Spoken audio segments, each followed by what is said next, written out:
wonder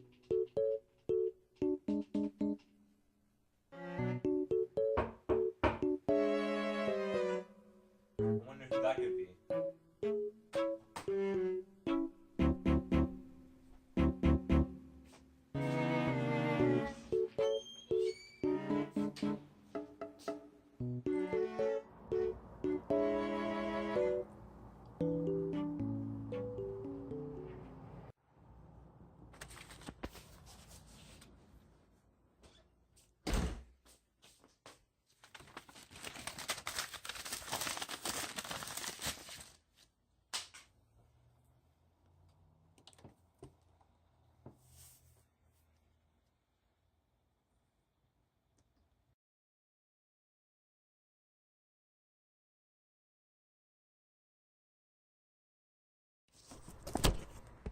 Is this thing on?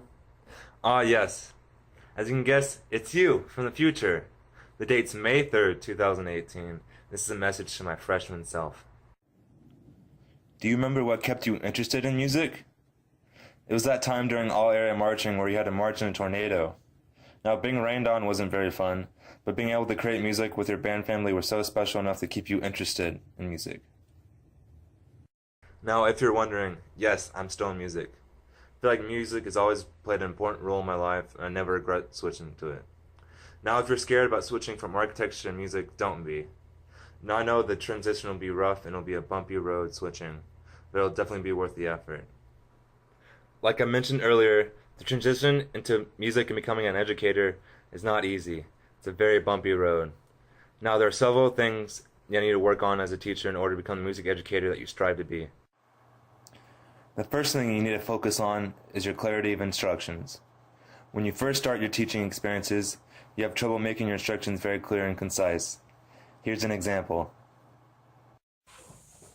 Now I need another volunteer to help me write this on the board. Yes. Come on to the board. Now we're all going to sing the song and you notate the first 4 beats. We'll all help you. You can, actually, can you drive? Drive the notes to the beat. I'll help you. The first 4 beats. Wow, wow, wow. Let's do the first 4. Now, as you can tell, your instructions were not very clear. You correct yourself but end up wasting some instructional time doing so. Do not worry, these issues can be fixed by practicing your instructions beforehand. Remember, using 7 words or less is the goal. Here's an example of where you give mandated instructions. Good job. You see the bones in front of you? This is the beat. So whenever you see the bones, let's tap the beat. Now flip it to the other side. Whenever you see doggies, that's the rhythm, the way the words go. So let's tap the way the words go on the dogs and sing together. Ready and go, bow, wow, wow. Even though your instructions were longer, they were much more clear and the students responded much better. However, your singing is something we'll address later. The next part of your teaching we will address is your energy level. We both know you're naturally chill and laid back. This does not always translate well when teaching. At times it seems like you can talk in a monotone setting, which will really cause your students' interest level to drop. Here's an example. You're playing the root for them, which is like the drone, and they're going to tune to you, so you need to play a little stronger so they can hear you. And also, even though this is F the whole time, we can still make it a little musical. So if you just have like F.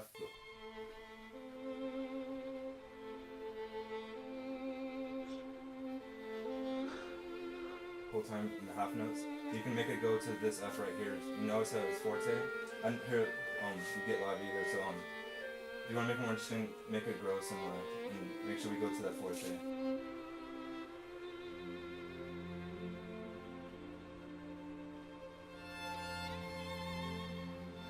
And that's for all of you too.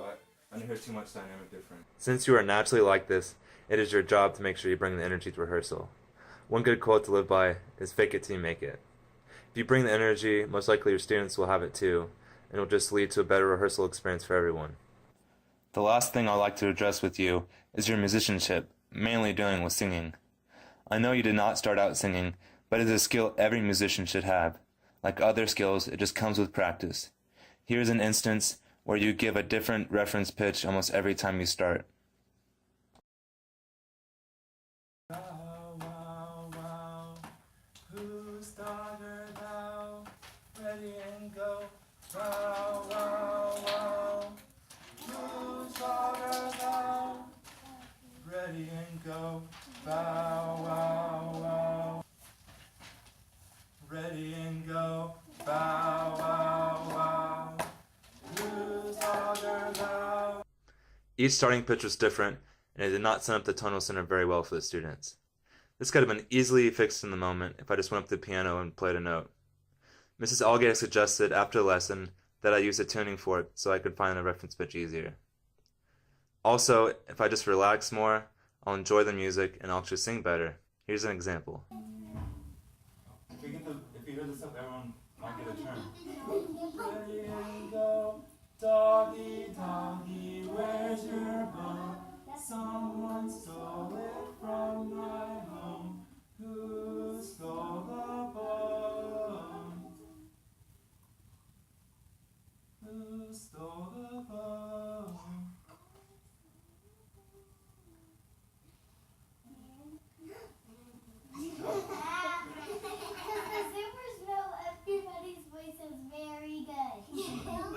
Let's sing it when we say we have the bone, right? We have all pretty voices. Ready and go, doggy, doggy, where's your bone? When you just relax more and be yourself, your level of musicianship is much higher. Just enjoy yourself. After all, you get to make music with others. If you would focus on these three aspects of your teaching, then you will be a much more solid musician and educator. Before I leave you, you should remember to thank these people who will push you to become a better person. Even though you might have never met them before, trust me, you're better off knowing these people. These people are Professor Decker, Dr. Henniger, Professor Dees, Professor Burgon. Trust me, you'll never be able to thank these people enough for the amount of opportunities they'll give you to help you succeed. If you're still wanting to know, I plan on becoming a band director after I graduate. But we both know how we like to change our minds, so I'll just leave you at that. Good luck with the future. I want to be a band director. Nothing's gonna ever keep you down. You're the best around.